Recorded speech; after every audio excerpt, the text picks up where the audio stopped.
offhand way that told her he was paying some attention, but not really listening, his thoughts still on the papers spread out around him.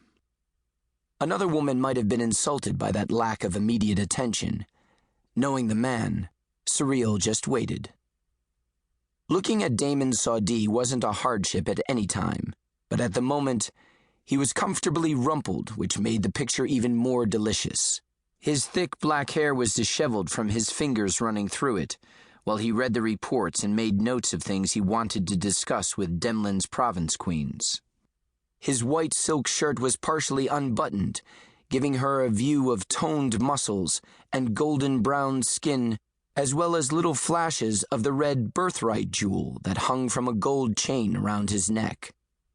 His bare feet rested on a pillow he'd tossed onto the low table in front of the sofa. His deep, cultured voice always had a sexual edge that made a woman's pulse race, even when the look in those gold eyes promised pain instead of pleasure. He had a face too beautiful to be called handsome, and he had a temper typical of his caste. Since he was one of the 2 males in the entire history of the blood to wear a black jewel, he was as lethal as he was beautiful, and, may the darkness help her, he was family. It was that last part that assured her she'd have his full attention before much longer. It was the nature of warlord princes to be protective and territorial, as well as violent and deadly, so it was pretty much a given that a warlord prince was going to pay attention to the women in his family. That thought had her narrowing her gold-green eyes as she considered why he was settled in the sitting room of the family's townhouse in Amdar, Demlin's capital city, instead of doing paperwork in his own study at Saw Diablo Hall, where he belonged. "Hell's fire, Saudi," she growled. "Now that you're the warlord prince of Demlin, don't you have enough details to keep you occupied without keeping track of my moon times?" Which reminded her of the problem that was going to be filling up the sitting room if he was still there in an hour. He set aside his papers and looked at her, his gold eyes full of warmth and amusement. "You're married," she said, as if he needed the reminder of an event that had taken place a few weeks ago. "You should be keeping track of your wife, not me." No answer, just that annoying amusement. "Why don't you keep track of Marion, too, while you're at it?" she muttered. The warmth and amusement in his eyes deepened. Shit. He did keep track of his brother's wife. Her stomach gave a funny little twirl as she considered that.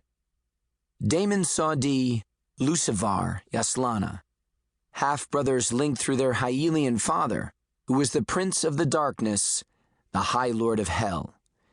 Men who were ice and fire, working in tandem to look after the women in the family, especially during the few days of each moon cycle, when those women couldn't use craft and might be vulnerable. Which made her wonder about the warlord she had met at a party shortly after Damon became the warlord prince who ruled the territory of Demlin in the realm of Kalir. The man had managed to maintain the mask of an interesting companion until she agreed to go to the theater with him. Then his true personality began to seep through. She would have gone with him anyway to find out what he really wanted, but he'd canceled, sending a note to offer his regrets and apologies for being called away unexpectedly. She hadn't thought anything of it, just figured he'd found out a little more about her, and decided not to risk being gutted during the play's intermission. After all, men who were willing to escort a former whore who was connected to the most powerful family in Kalir tended to get nervous when they discovered the former whore was also a former assassin. Now she wondered whether the little prick-ass had canceled to avoid having a few bones broken, Lucivar's method of dissuading fools, or whether he had run from a much scarier threat, if the prick-ass had ended up having a chat with Damon. "What body in which closet?" Damon asked. It took her a moment to remember. "This one," she finger-snapped the offending page of the book. "What's wrong with these people?